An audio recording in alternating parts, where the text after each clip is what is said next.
listeners and spectators, so let's groove with the smooth operator. Just sound so smooth.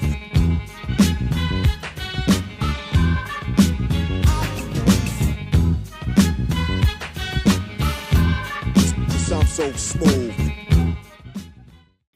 Hey, good people. This is your main made man, attorney at law, your attorney at war, Stephen G. James, here back at you another live Saturday. And we have a lot to unpack today. We are talking about Brett Kavanaugh versus Bill Cosby. Are the issues related? What is the difference? Why is Bill Cosby serving 3 years to 10 years in state prison, while many people like Harvey Weinstein, Charlie Sheen, and others are still out, many cases not even being charged with anything, while you have convicted white dentists, doctors who have molested patients under anesthesia, who were in a comatose state, repeatedly molested these women, and were found guilty and got probation, while Bill Cosby is serving 3 to 10 years in state prison doing hard time. 81-year-old man, legally blind, fined $25,000, has to pay the $48,000 cost of his own prosecution back to the state of Pennsylvania, has to register for life and report for life as a sexual predator, on and on and on.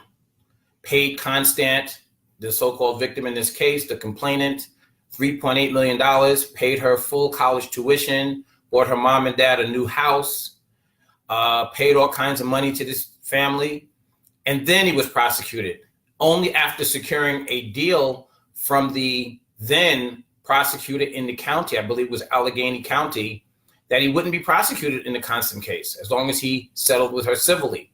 So he does that. He settles with her, pays this woman almost $4 million tax-free dollars, cash, pays her college tuition, pays what she claims to be ancillary expenses like therapy, etc., buys her mom and dad a new home. What else did Cosby do? Etc., etc. And then the state of Pennsylvania, Allegheny County in particular, reneges on the deal and prosecutes him, even though there was a deal secured from the prosecutor that there would be no prosecution. So let's talk about it, good people. This is your host with the most, the man of the hour. That's right, your host of the show, the Hour of Power, the one who is way too sweet to be sour, your attorney at law, the attorney at war. That's right, that 5-star general in the war for truth, justice, and equality, attorney Stephen G. James, at your service today. And we are going to unpack all of these stories and cases today. Then we have Brett Kavanaugh. He wants to be on the Supreme Court. He wants to be that ninth juror, that ninth jurist, I should say, who makes decisions that will affect your lives for the rest of your life, because he's only 53 years young. So there's a good chance he could be on that bench for 30, 40 years, because most of these people never retire. They never resign. They usually stay there until they croak. So he could be there potentially for another 40 years or so.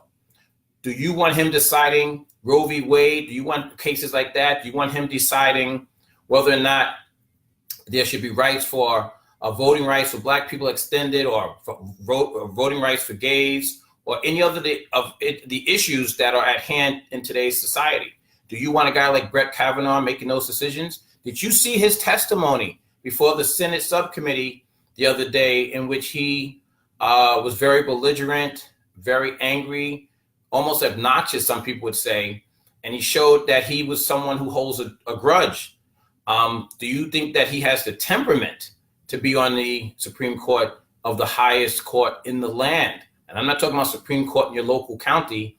I'm not talking about Supreme Court of your local state. I'm talking about the United States Supreme Court, the last court of decision-making for all things legal in this country. Do you think that someone with his temperament should be there? Putting aside the charges that Dr. Ford has lodged against this person, do you believe he has the temperament and the wherewithal to be on the U.S. Supreme Court? In addition, keep in mind, good people, that this person now sits in Washington, D.C. on the United States Court of Appeals, just one rung below the U.S. Supreme Court. Should he be there at all? Should he be a judge at all? Let's talk about all of that. I would love to hear your opinions about this. This cat, Kavanaugh, testified the other day that he would not ever molest Dr. Ford and that she must be mistaken. He had to soften his initial tone, which was that she was lying and it wasn't him and blah, blah, blah. So somebody told him, yo, man, you better chill out with that. Go in there with a little more of a congenial attitude. So he came to testify that, well, something may have happened to her. Something probably did happen to her, but it wasn't him and it's mistaken identity. I thought they were going to play that Shaggy joint. It wasn't me. It wasn't me. You all know that joint. It wasn't me. I just expected that to be played because he was just, singing that party line. It wasn't him, but yet would not say that he would welcome an FBI, Federal Bureau of Investigation into this case. Whenever any senator asks about, would you consent, would you ask for an FBI investigation into this matter? He would always say, oh, well, I've had 6 of those already. I've had 6 of those. Yeah, but we're not talking about those whitewashed, very congenial type of investigations that he underwent for previous judgeships or previous roles as a clerk of judges. No, we're talking about the facts and allegations in this case. And he would never say yes. He would never say yes. But meanwhile, Dr. Ford, who could have gone on with her life, suffering in silence, keeping this stuff within, not saying a word, she welcomed an FBI investigation. She said, come and investigate. Come and see, talk to people, gather information. Let's see what happened. And if you find that I'm lying, you got me for perjury. But the world, the country needs to hear about this man, Brett Kavanaugh, before you put his ass on the Supreme Court of the United States of America, making decisions that affect women, because this man is a predator, she said. This cat sexually assaulted me, she said. And this dude is a drunken lush, she said, that does all kinds of things when he's drinking and when he's sober, but particularly when he's drinking with his partner, who happens to be named Judge. Okay? And his partner wouldn't come in. He said very plain and clearly, I'm not coming in. I'm not going to testify about nothing. I don't remember nothing. I don't want to hear nothing. And what does that sound like? On the one side, you have the complainant, the person making the accusation, saying, look, this happened to me. I told people about it years ago, back in 2012, and even before that. It was an issue in my marriage. It was an issue in my marriage counseling. It was an issue that I told some of my closest friends about, my therapist, etc. Long before she knew Brett Kavanaugh was being considered by Donald Trump as a nominee for the Supreme Court. We can get into that also, how Donald Trump seems to always back these guys that have all these lady problems. He himself has a bunch of lady problems. I think there were like 19 women, and I posted some of those online. So you guys can go to my Facebook page and see some of my posts of the women who have testified that Donald Trump groped and molested them in various ways. You heard the NBC Access Hollywood tapes, I'm sure by now, of him bragging about those assaults. There was a case while he was running for president during the campaign. I don't know why Hillary Clinton and the other people who he insulted the whole time through, along the whole way of the campaign. He insulted people, talked about their wives, talked about their mammies, their daddies, all kinds of stuff. There was no hold barred from him. No holes were barred by him. But yet they didn't say anything about the case of the 14-year-old child who Donald Trump and a buddy in California were accused of molesting. And they actually weren't going to trial. They were in, I believe it was federal court in Manhattan, Foley Square, 500 Adams Street or somewhere, on Pearl Street, about this case.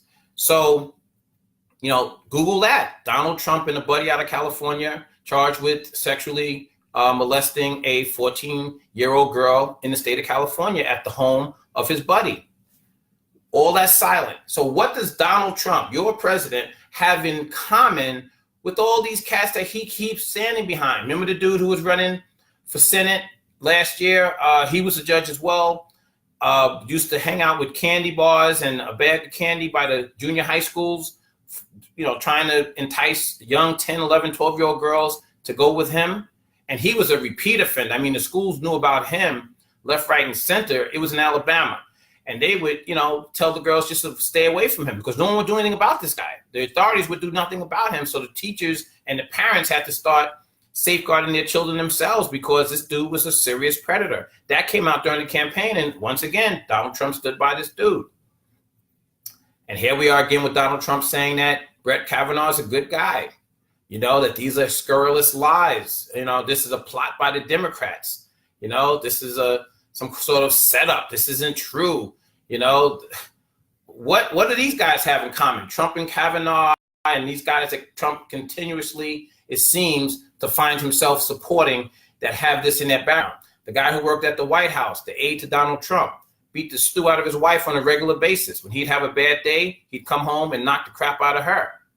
When that came out, Donald Trump talked about how great a guy this guy was. In fact, he's even considering rehiring him. They've let him go. The guy resigned, I guess, just to avoid all the publicity that he started to get and the avalanche of bad publicity onto the White House. So the guy resigns. Now they're quietly talking about bringing him back, good people. They're quietly talking about bringing him back.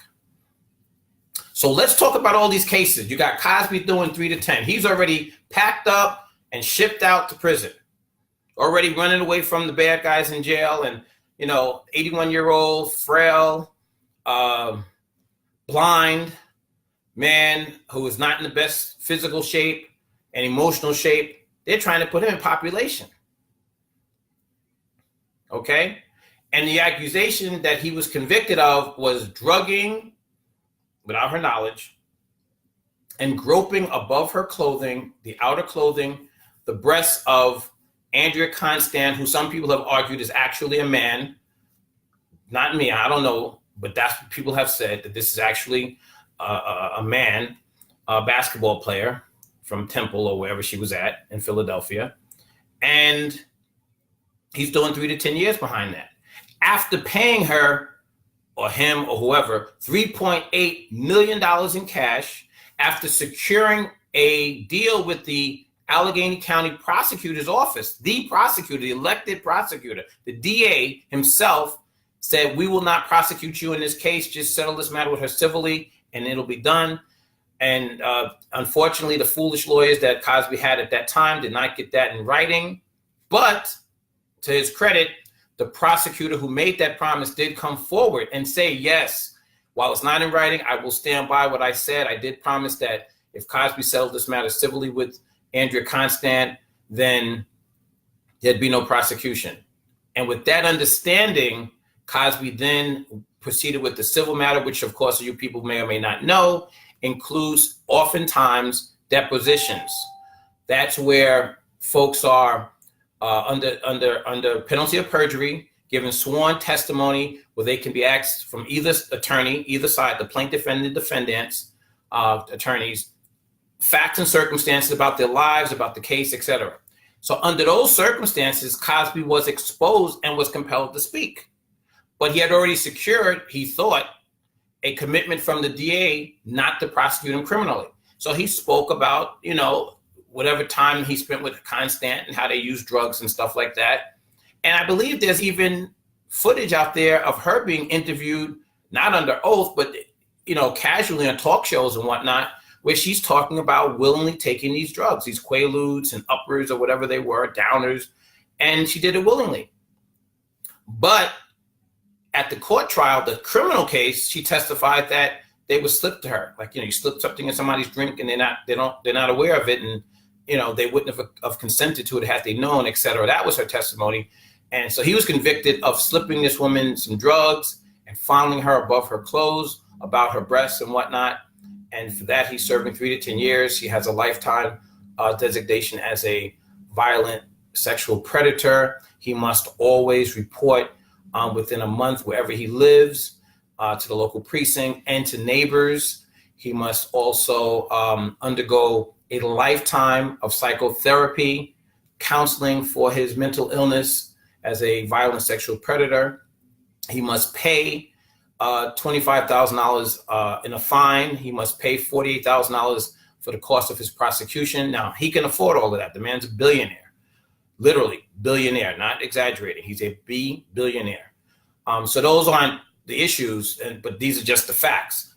And he, but he paid her $3.8 million, bought her mom and dad a new house, put her through college, full ride, paid everything, room, board, expenses, everything, and all sorts of incidentals that her parents and family needed as a result of the civil case. When all that was said and done, now they came with the criminal case. And the DA, and he found the judge, the current DA, who's now the newly elected DA, who's not the same guy who was the DA when Cosby made that deal with the Allegheny County DA back in 2004, 2005. But this newly elected guy says, nah, to hell with that. To hell with all that, paying her off, to hell with, the civil matter, the fact that now the civil case's testimony can be brought into the criminal case. To heck with all of that. Certainly the stuff he said under oath.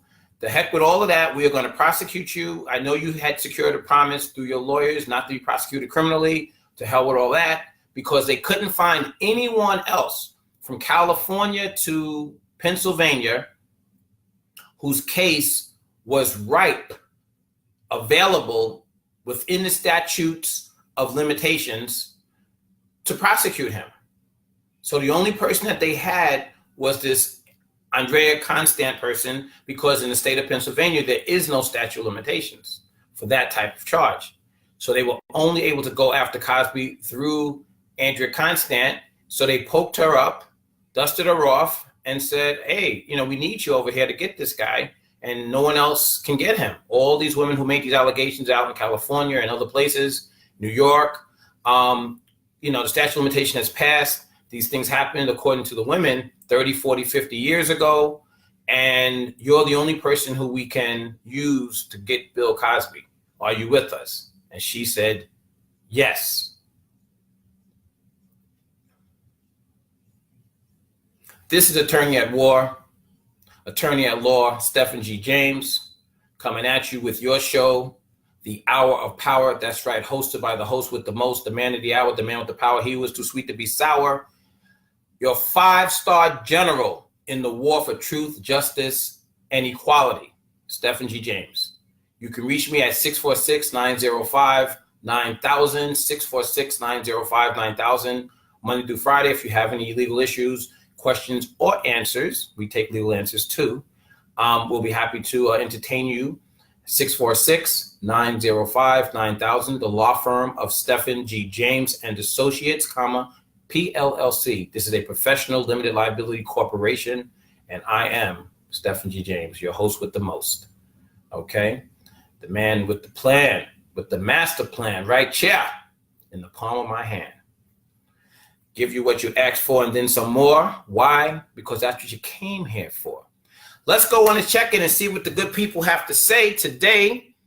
Now, for that, I got to take off the cool shade. Don't got no lemonade to sip on, but I'm definitely going to put on these magnifying glasses to see what up with the peeps out there and hear what you have to say about what we're doing on the air.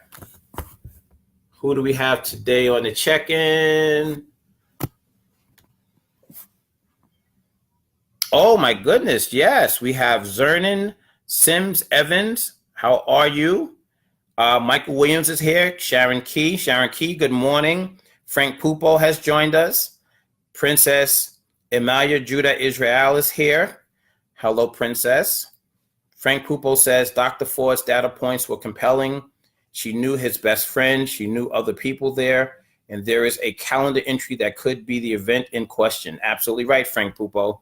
I've known you for about 40-something years, Frank, back to junior high school. So I know how you think. And you are very introspective and investigatory and analytic in your thinking. So thank you for that. Absolutely. Kathy Simmons has joined us. Hi, Kathy. Hello to you too. Frank Pupo also adds, he also hires folks that are entirely not qualified to run the agencies they run. I think you mean by he, your president, Frank, what's his name? Donald Trump. Sharon Key. Not president, says Frank, usurper. Sharon Key says absolutely not until he accepts an FBI investigation. I agree with you, Sharon Key. Roy Moore, that's the guy. That's the judge in Alabama that I was speaking of. Thank you, Frank. Absolutely. See, I didn't even give you his name, good people. I never said his name, but people who are in the know who I was describing. Just when I talked about the bag of candy and hanging out by the junior high schools, I guess that was the giveaway, right, Frank? Roy Moore, Donald Trump's boy for the Senate. John Crouch has joined us. Thank you, John. Sharon Key. They're all under allegations of sexual misconduct with women. The only one convicted was Bill Cosby. Wow. That's right. Barbara J. Harris has joined us. Hello, Barbara. Angela Robinson. Hey, how are you? From the Dallas, Texas area. Hi, Ange. I hear you're going to be in New York come October, sometime soon. Sharon Key. Wow, robbed him, lied to him, and look where he is sitting and possibly will die in state prison. Good point. And that's exactly what they do. That's why I posted some postings on Facebook that talk about that. You know, I asked, Bill, what was he thinking? What the heck were you thinking? Don't you know he lived, look, Bill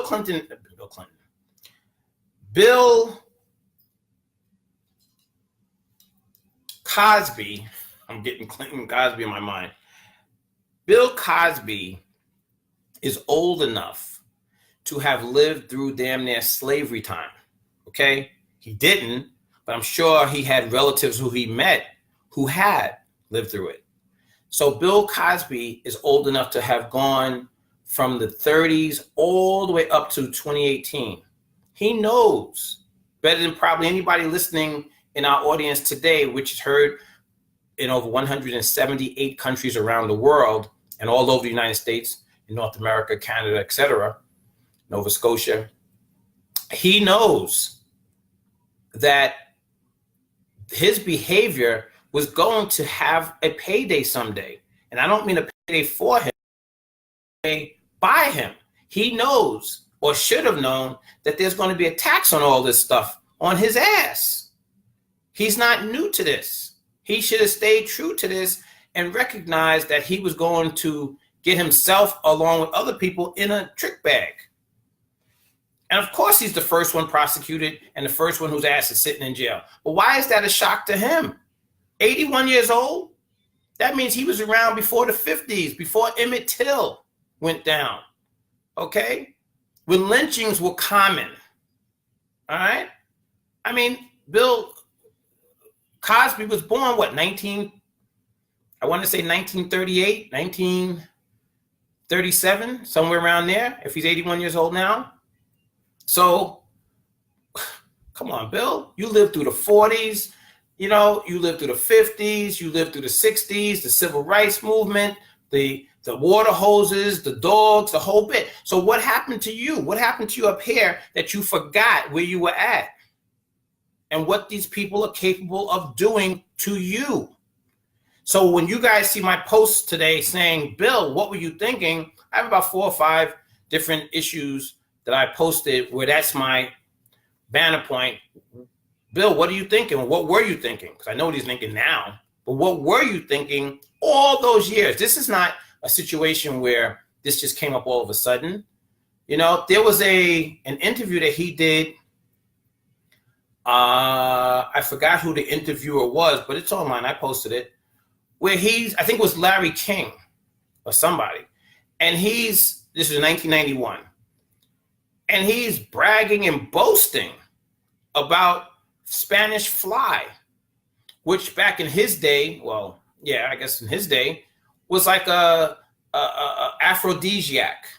And he was talking about how you just put the amount of a pinhead into a Coke, which was a very strong drink, still is, with sugar and all kinds of stuff. But yet that amount, the size of a pinhead, would get whoever you gave that to, for lack of a better term, in the mood. And then you can go to town. I think he said, hello, America. That was his words when he would do that. So this was in 1991. Okay? 91, 2001, 2011, 2021. That was almost 30 years ago right there. 17, 18 years ago. So I'm sorry, 28 years ago. So what was he thinking? This was not a one-time deal for him. This is something that he not only says he did, like Donald Trump in the Access Hollywood video tape, where he claims he grabbed them by the pussies and did all kinds of stuff to women. And then we had the women subsequently come forward and confirm it. Okay, 19, 20, 30 women, plus the 14-year-old girl that he was accused of, along with a friend of his, molesting. They went to trial on that. The case was going on while he was campaigning. No one brought it up. But you good people, go ahead and Google it. Like I said, anything your main made man says can be backed up. You can check me out. Okay?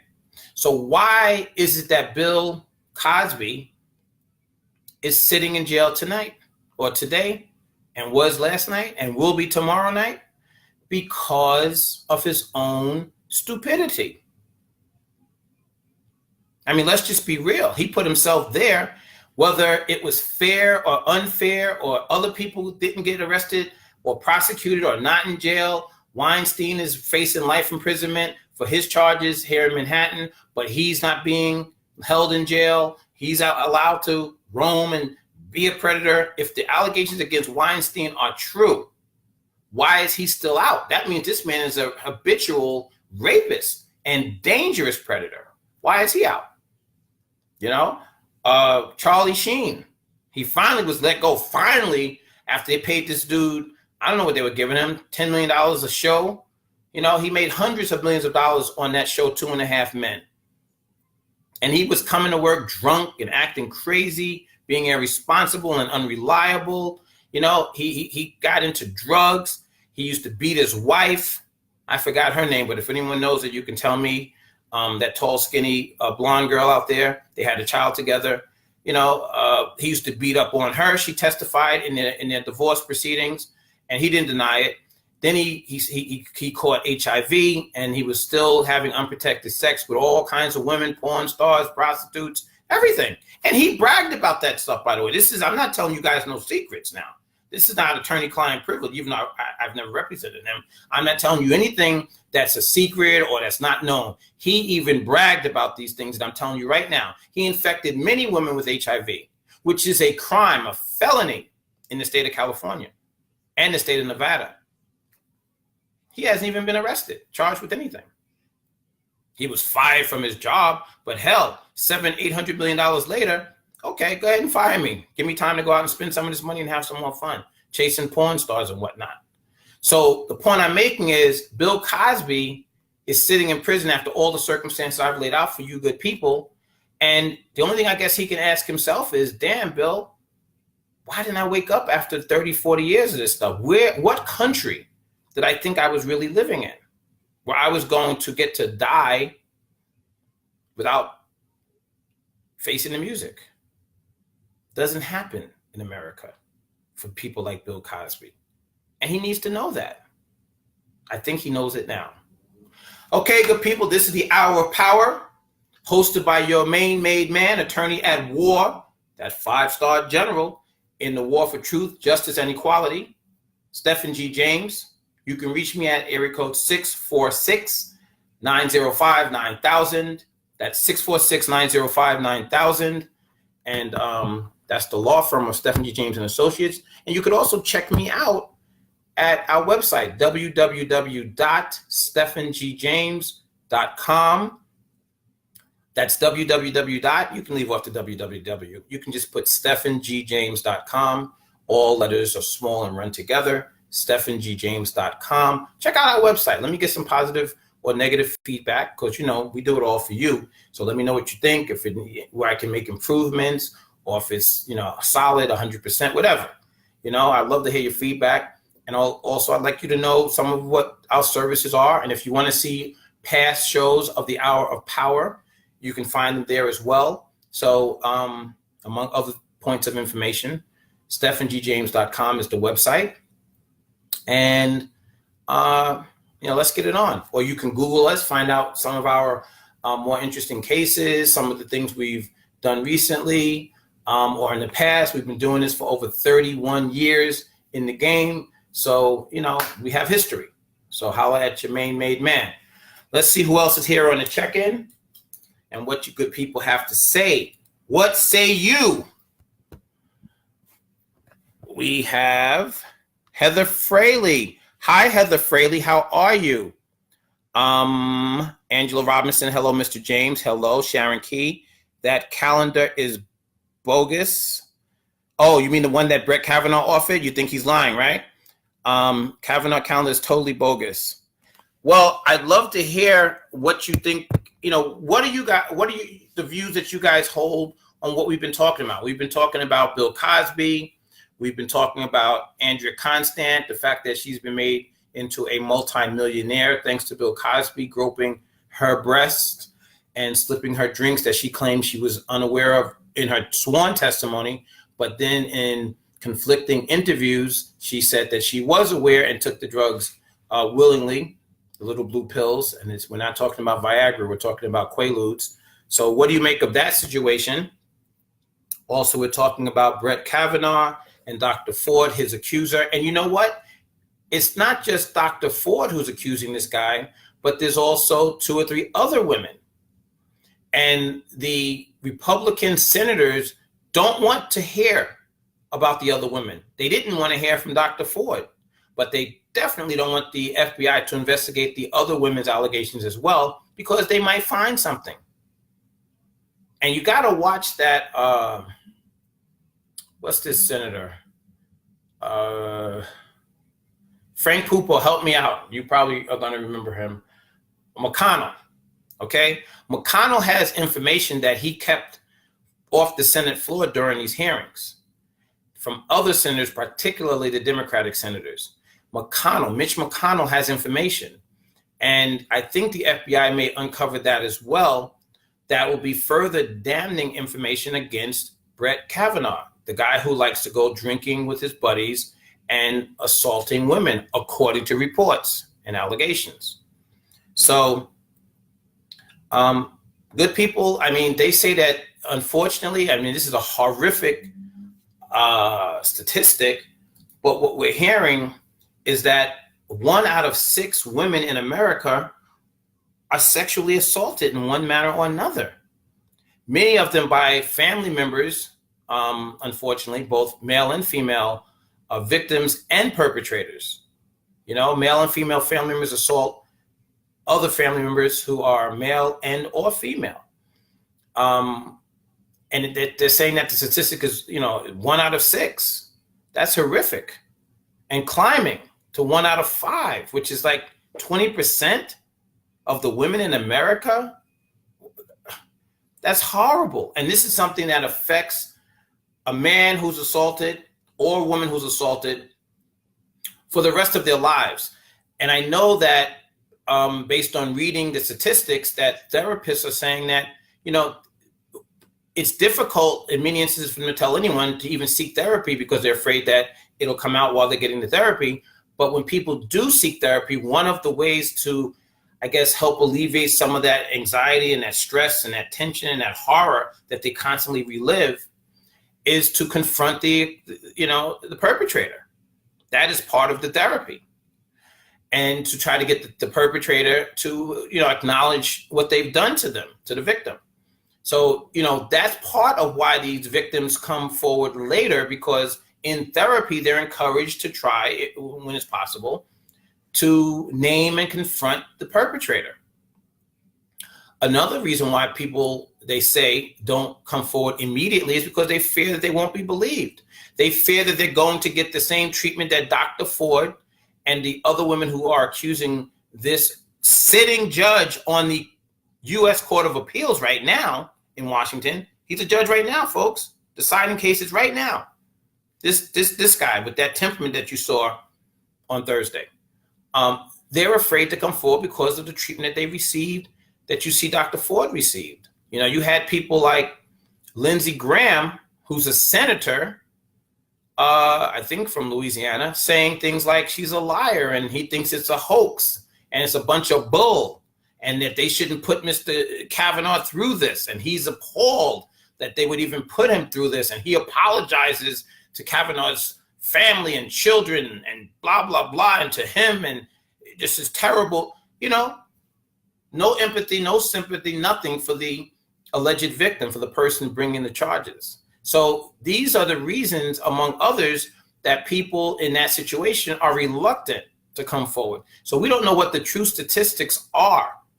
They're saying 1 out of 5 to 1 out of 6. That's way too many, but that's what they know are being reported. They can't count what they don't know.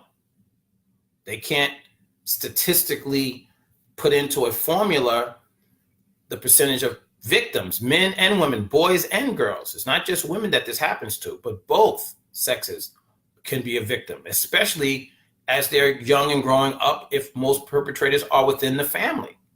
So you have perpetrators within the family molesting little boys as well. It's not just Catholic priests who are molesting boys that we're hearing about. It's people within their own families as well, and little girls. So these folks are reluctant, especially the younger they are, because they fear they're not going to be believed. And if people are watching these hearings of Brett Kavanaugh and how Dr. Ford is being treated, that might encourage some people, but it may discourage others. So we don't really know what the true statistics are. Good people, tell me what your views are. What do you know? Do you know people who have been in this situation? You don't have to name names. If it's yourself that's been in this situation, you've been a victim of some sort of abuse, or you've been a victimizer. You've been a perpetrator of this, or someone who has been a perpetrator. We want to hear from you, because we have to have this discussion. This discussion is just as important as the race discussion in America. People don't want to talk about the hard stuff, but these are the real things that happen in life. There's racial discrimination. It's institutionalized. It occurs everywhere, every day, by many people. So we need to talk about that. And that's a hard discussion for a lot of people to have, but that's not one that we're going to be afraid to have here on your show, The Hour of Power, with your main made man, attorney at war, and the attorney at law, the 5-star general, Stephen G. James. But today we're talking about Kavanaugh, Dr. Ford, Bill Cosby, Andrea Constand, and sexual assault, sexual perpetrators, sexual abuse, and the victims of that. So, if you know someone who's been an abuse victim, I'd love to hear from you and tell your story and tell your truth or what you know about their story. If you know someone who is a perpetrator or has been, maybe they did their time and they're out, I'd love to hear from that as well. So let's see who's in on the check-in now that we dropped a little more science, because that's what you're going to get here in the Hour of Power. We're going to drop that science and make it plain and make it known. Grace Grell has joined us. Hi, Grace. Nice that you're in here with us. Lara Spencer is here from Good Morning America. Hi, Lara. Carlos Castillo. Hi, Carlos. I think he's joining us from the Dominican Republic. Gurabo, Santiago in the Dominican Republic. ¿Cómo tú estás, Los? ¿Cómo tú estás, la familia entera? Sharon Key, absolutely right. Hiding other evidence from them. Other women avoiding the FBI investigation, but it's up to Trump to request the FBI investigation within 2 weeks. Well, he has made that request. And once the FBI starts their investigation, they, I'm sure, will not be held to a 1 week standard. And the request has been made reluctantly by Trump. Faye Allen has joined us. Hi, Faye, from upstate New York, Orange County. How are you? By the Goshen area. Sharon Key. Right. Underreported cases of sexual assaults. Yes, I know. And, that's one of the big problems, because what we do know, Sharon Key and others listening in, is too much. In that the statistics, the amount of people who are assaulted, that number is too high. It's too much. It's too high. So imagine if we knew of all of the actual victims of sexual assault. Imagine what the true number is. What is the true number of boys and girls, men and women, who are actually victims of assault by some predator out there? And it happens in the prisons to teenagers and to men and women. It happens in the home. It happens in the schools. You're hearing about these teachers, 25, 30-year-old teachers or older, having sexual relations with 14, 13, 12-year-old boys, in some instances actually getting pregnant by them. And I don't think I've heard of one instance where the teacher was not married. I think they've all been, married, had husbands, and in some instances had children. And yet they're predators preying on these kids at school. They might be a junior high school teacher or something. And the boy might not realize that he's a victim of a sexual predator. I think boys, less so than girls, recognize that that is actually, they're a victim of a sexual predator when an adult female approaches them sexually. And the boy might be participating away, thinking he's having a grand old time. I've even heard people make comments, boy, I wish I had a science teacher or math teacher when I was in junior high school that was as fine as that predator. But they don't understand that, A, boys can be preyed upon by adult men and women, and just as well as a 14-year-old girl. I think we could all recognize if a 13, 14, 15-year-old girl is being pursued by a grown man, 25, 30 or older, it doesn't take much to figure what's going on there and to identify that as, a sexual predator.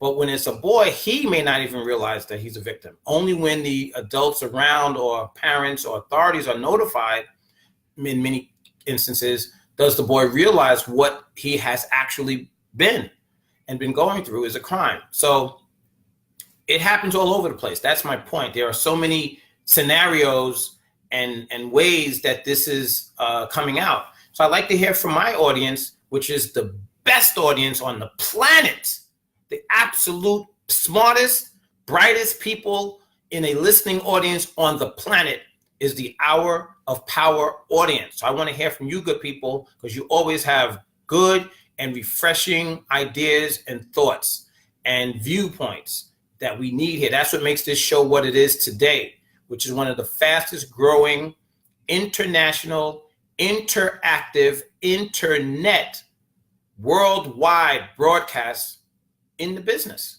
We are heard in over 178 countries around the world. I understand it's like 10 different languages now that we are, listened to. So I don't speak 10 different languages. I only speak about 4 or 5, but I understand that we're, being heard by people who maybe have English as their second language, where the majority language is something other than English, in over 10 different countries. We're heard in Canada, all over that country. We're heard all over the United States, all over North America.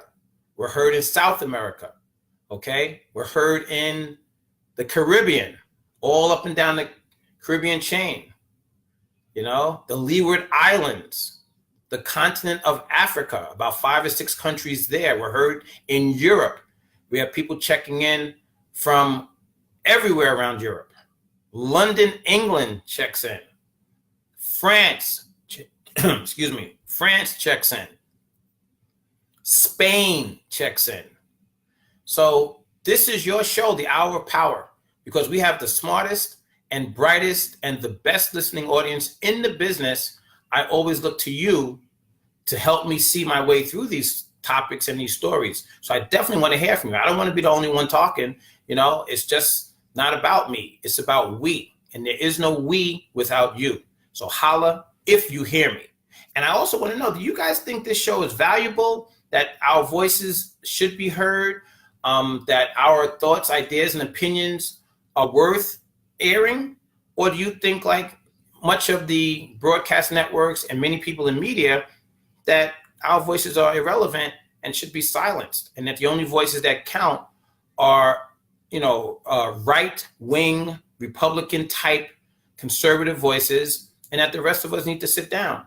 So I need to know, should this show keep going forward? Should this show stop? Because sometimes I wonder, am I talking to myself?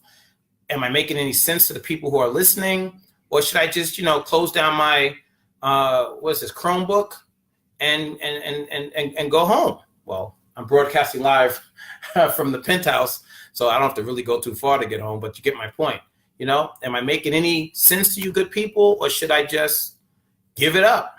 So let me get some feedback from the good people. Let me know what you think. off with the cool shades that's blocking the sunshine. It's a beautiful sunshiny day here in New York City. And I am broadcasting high atop New York from the penthouse on this beautiful Saturday morning here in New York, or afternoon. It's about 12:50. Yeah. But it's a beautiful day. It's about 72 degrees. So it's not hot. It's not cold. You know, after the show, I'm going to go and run some errands and just enjoy this beautiful day, as I hope you guys, wherever you're at and whatever country you're in, whatever the weather circumstances are, I hope you're having a God bless sunshiny day as well. I wish all the goodness upon you. Now let's see what the good folks have to say. Faye Allen, yes, says Faye Allen. Sexual assault happens often to female in the military, and it's continually is swept under the rug. Oh my God. Yeah, Faye, that's a good point. And Faye Allen is a person who is a retired veteran from the military. She honorably served this country with distinction, and we thank you for your service, Faye. I wish you could expand upon your thoughts, but yes, I'm glad you brought that out, that it is something that occurs in the military all too often and not explored enough, often swept under the rug. So thank you for that. Also, we have David Fisher joining the conversation. Jasmine Wright. Faye Allen says, good afternoon to me. Thank you, Faye. But give us a little bit more insight on what you're discussing, Faye, about the military, because I know you're our military veteran expert here. But good people, I want to hear from others as well. If what I'm saying makes any sense at all, or do I sound like I'm completely, off my rocker? I'm not talking about anything that makes any sense. I want to hear. What are your thoughts on Brett Kavanaugh? Is he telling the truth? Is he to be believed? Is he saying what he really feels when he says he welcomes any sort of probe? He welcomes anything that the Senate wants to do. He's open to it. He won't ask for an FBI investigation, however. He won't ask McConnell and those guys to have the FBI investigate him and her and the allegations, the truth of the matter, or anything like that. But he says he's open to whatever. So is he to be believed? All these women coming out of nowhere at the 11th or 12th hour, as he calls it, and as other Republicans said, to disparage his good name, as Donald Trump called it. He's a good man, says the Trumpster. He says that Kavanaugh should be pushed through. Don't even listen to these women. Just push his nomination through and get him on the Supreme Court. You heard some of them yelling, some of the Republicans, both in the Senate and outside the Senate, yelling that he's going to be the next U.S. Supreme Court jurist. They don't want to hear what these women have to say. In reality, that sounds like they don't care. And they only care now because of the outcry of the public. When Senator Flake was addressed in the elevator with two assistants on yesterday morning at 9:37 a.m., right before he was going to cast the vote for Kavanaugh. This was after he heard from Dr. Ford's testimony. He listened to all of that. He heard from Kavanaugh and saw his belligerence and anger and hostility and obnoxious way of carrying himself. He was still going to vote, yay, I think he's fit to sit on the Supreme Court. Until those two women, in a sense, ambushed his ass in that elevator as he was heading from his office back up to the Senate floor, and they read him the riot act from his nose down to his stinky toes, from his twisted bent nose down to his stinky toes. They read him the right and wrongs of his ways. And he actually, it's a little stem, I understand. I haven't seen it, but it's a little stem. It's not a full heart, but it's a little stem of a heart. And it actually touched the stem that he has in himself called a heart. And he had a change of attitude to a degree. And he, before deciding his vote, said, in good conscience, I cannot vote for this guy to sit on the U.S. Supreme Court absent at least an FBI investigation and report back. So that's where we're at today. And then all the other senators started falling in line, because once that was said, they knew they did not have the number of votes that they needed to push this nominee through as Donald Trump ordered them to do. The head of their party is Donald Trump, believe it or not. He is the boss of the Republican Party. So he ordered them to push it through. They couldn't get the votes to push it through. And when they realized Flake had, in their view, and in Donald Trump's view, flaked on them, and he's not rerunning, by the way. He's not running for re-election. So he doesn't really have a cat in this fight after his term is up. I believe he's sitting out the rest of the term for the guy who just died of cancer, the one who Donald Trump spoke so terrible of, John McCain, so from Arizona. So this guy's out of Arizona, sitting in on John McCain's remaining term in the Senate, and Donald Trump doesn't like him none either. And I guess this seals the deal. So Flake is not running again for that seat. So I guess he felt, hey, I have nothing to lose in that regard, so I'm going to go with my conscience. And these people, these two women, tweaked his conscience and made him at least ask for an FBI investigation and a report back before he cast his vote. Now, his vote may still be yay, as it was going to be, because he had already heard from Kavanaugh. He had already heard from Dr. Ford. He already heard all of the allegations. And he was still going to vote yes. That's why those women ambushed his ass in the elevator, because they knew he was heading back to the Senate floor to cast a yay vote. And they tore him a new one. And that's what changed that little stem. It's not a full heart. It's a little stem of a heart in there. And it tweaked that stem. And he had a change of stem heart, or heart stem. And went back in there and said, no.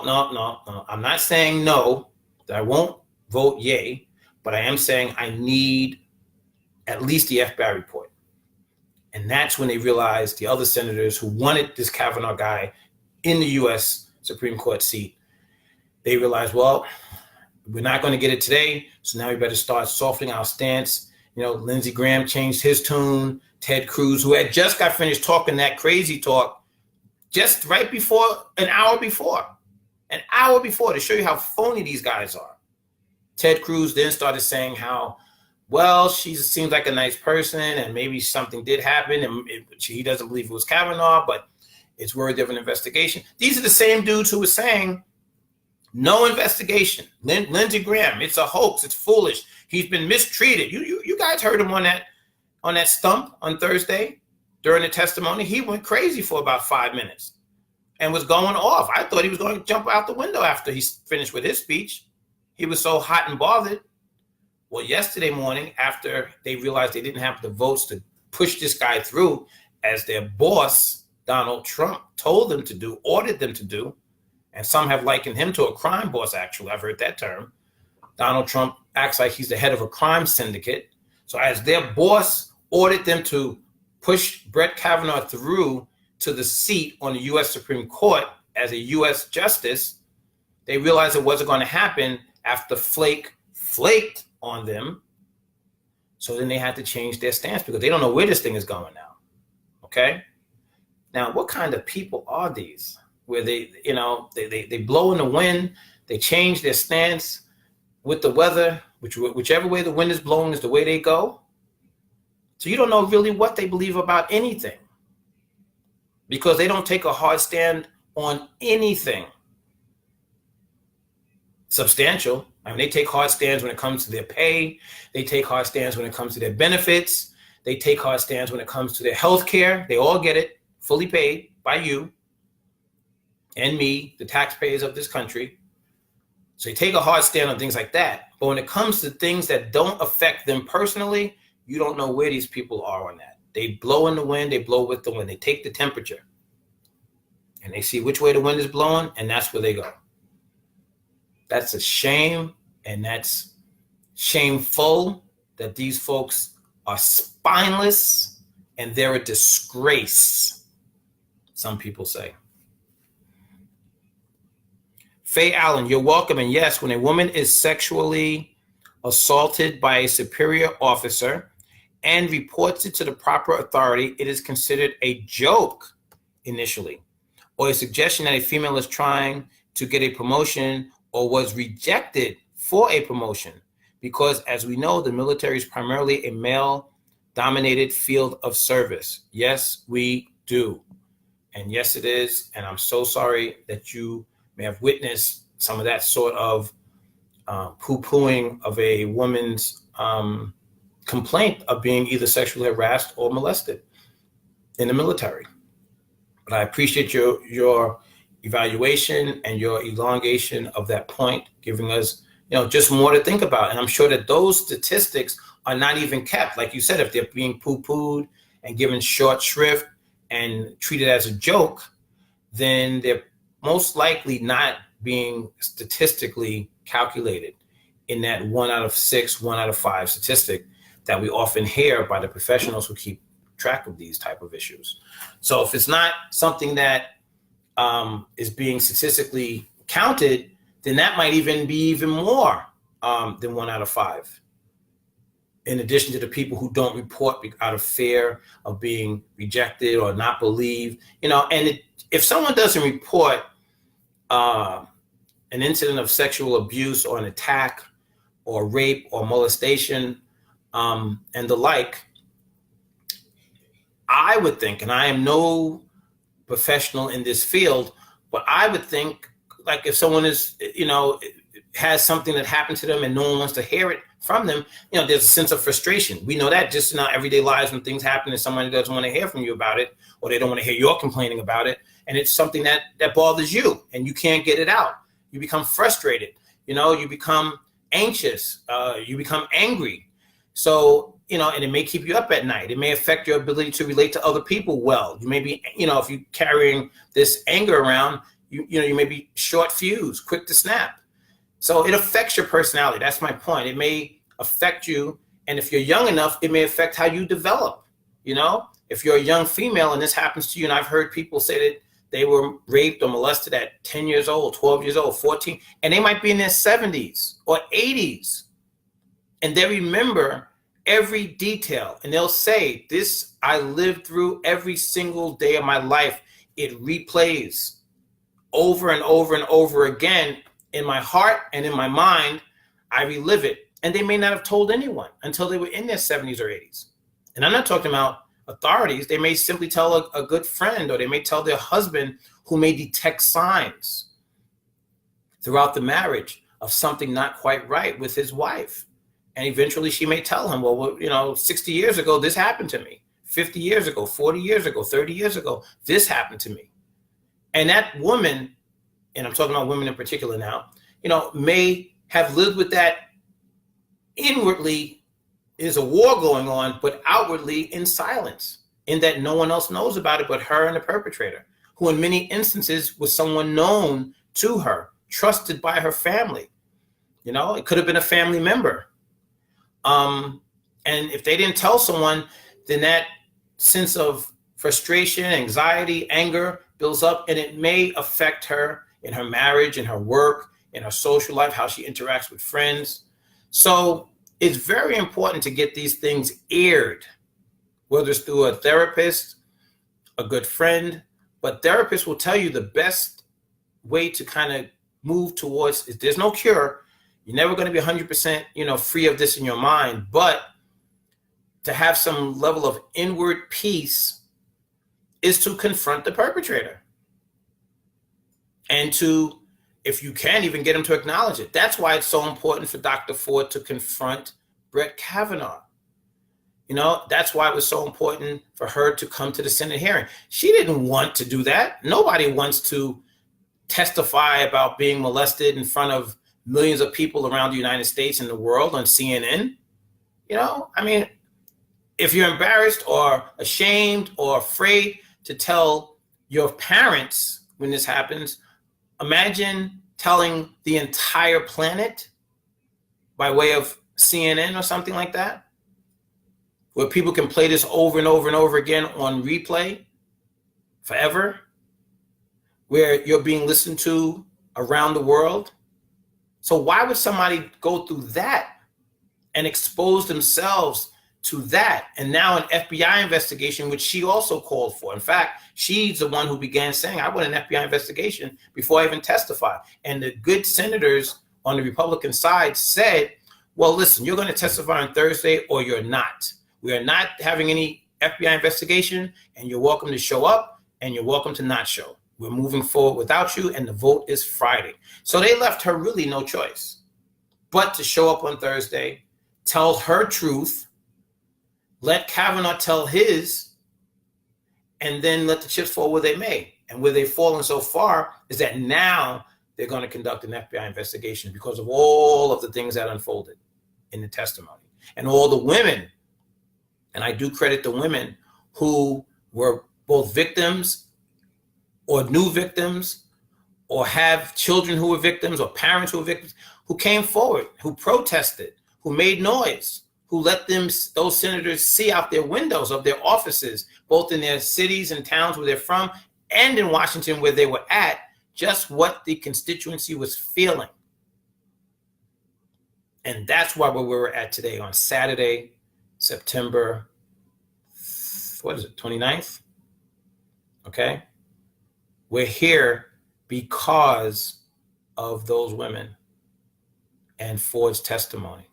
And even Kavanaugh's testimony. I don't think he did himself any favors by being belligerent, overly emotional, avoiding questions, being catty, being mean in many instances, and nasty, being sarcastic. He was being everything but judicious. He did not display the temperament of a good judge. And this dude sits on the Court of Appeals, the second highest court in the land. And your boy, Donald Trump, wants to promote him to the United States Supreme Court as a justice for the rest of his life and probably yours, making decisions that will affect you. So you guys must have some sort of opinion about this. Let me see if anybody checked in with an opinion. Vanessa Ganeo, Elena Stevens, how are you, Elena? Daisy Estrella from the Dominican Republic. David Fisher is on the check-in. Faye Allen says, yes, exactly. These are exact reasons, causes of OCD. What does OCD mean? You got to use terms that we know and explain them. Depression, anxiety, and PTSD that affect both male and female, young and old. That's right, Faye. But don't use acronyms or letters. Tell us put the words out there so we know what you're talking about. But I know what you mean, but I want the audience around the world. You got to understand, it's not a conversation between you and me. I know you know that. But it's between you, me, and 175 other countries around the world, around the United States, Canada, everywhere. So some of those terms don't mean the same, or some of the lettering is not the same in every country. So just write the words out, okay? She's saying when she says PTSD is post-traumatic stress syndrome, and she's saying that sometimes that is what it causes. Just like slavery and Jim Crow and racial discrimination, all of those things cause post-traumatic stress syndrome in the victim, in the person on the receiving end of that constant threat of racism, discrimination, slavery. All of these things are traumatic events in the minds and hearts of its victims. And sexual assault, as Faye Allen has pointed out, can lead to PTSD, post-traumatic stress syndrome as well. And if you don't seek therapy, and therapy doesn't always mean a professional person, a psychiatrist or psychologist or sociologist, doesn't always mean that. It could mean just someone that you can talk to about it. It might be a relative or a good friend or someone you trust. But if you keep it all within and never, ever get it out, that is probably the worst scenario of them all. And for many, many, many, many years, many people who suffer these attacks don't say anything. And, but it shows itself in other ways, in your behavior, in your mannerisms, in your, you might be too overly shy. You might be afraid of, if you're a woman or a child, if the perpetrator is a man, you might be afraid of men. If the perpetrator is a woman, you might be afraid of women. You might become a stutterer where you would not have been. You might become an abuser of your children or of others. You might not necessarily become a sexual abuser, but you might be someone who, spanks a little bit too hard or too often, or, abuses other people. So it shows itself in many, many ways if it's kept within. So it's important to seek therapy, whether that be professionally or, simply talking to people and getting ideas. But, I know therapists and others will urge the victims to try and confront the perpetrator where possible. That is very therapeutic as well, I understand. So, good people, we have beat the stew out of this hour. We've been rocking and reeling for, well over an hour. And if you don't have anything more to say or add, I would like to wrap it up. But if you want, we can definitely keep this going. You could talk about anything that's on your mind, not just the topics I'm bringing forth, not just the Bill Cosby issue, and is it fair that Bill is doing 3 to 10 years in prison based on the activities that he's convicted of, and based on the fact that he paid constant multiple millions of dollars and had an agreement with the district attorney of Allegheny County prior to the civil suit that they wouldn't pursue any criminal action against him if he settled the civil suit with her. He agreed to that. He settled the civil suit. He paid her almost $4 million, paid her college tuition, full ride, room and board, everything, paid her parents, bought them a new home, and all sorts of incidentals in her life that he continued to pay. Yes, Cosby is very wealthy. He is a billionaire. He can afford to pay. But the point is that you have, on the other hand, Harvey Weinstein and Charlie Sheen and a host of doctors and dentists who have, raped and molested sexually their patients while the patients were under sedation, while the patients were, had the inability to consent. You had one doctor just yesterday was convicted of, raping multiple times throughout the session a woman who was highly sedated for surgery. And he was convicted on yesterday and immediately sentenced to probation. Not 15 minutes in jail, nothing like that, but to probation. And I did not hear that he will have to report for the rest of his life to the sexual predator registry as a violent sexual predator. Didn't hear that. I heard that about Bill Cosby, who's 81 years old and blind, that he has to report for the rest of his life and register as a sexual deviant predator for the rest of his life, and let the authorities know, within 30 days of moving to any location where he lives, that he's in town, that he's there, and if he survives prison at all, to get to report anything. That's the rest of his life. So, is that fair? We talked about Brett Kavanaugh, Dr. Ford, and the other accusers of Brett Kavanaugh. The Me Too movement, that is in full effect. Some people, including some women, have argued that Me Too is no good because, it just exposes people to all kinds of scurrilous lies and accusations that are unprovable and indefensible, that you can't defend something that happened 30 years ago, just like you can't prove it. But if one person is a complainant, they're automatically believed, and the person who is the defendant can't really defend, so it's unfair. Women have argued that side, and more people have argued the contrary, which is that the Me Too movement is a very important movement. It's an empowering movement for women who heretofore were not believed when they brought these type of accusations, particularly against powerful men, and like Harvey Weinstein, who is facing multiple life sentences, depending on if he's convicted of any of some of the 9 charges brought against him by Cyrus Vance's offices in Manhattan, here in New York. He's facing life, I think 3 or 4 of those charges of the 9. But he's out. He's out, free to, if these charges are true and he is truly a predator, free to prey upon others again.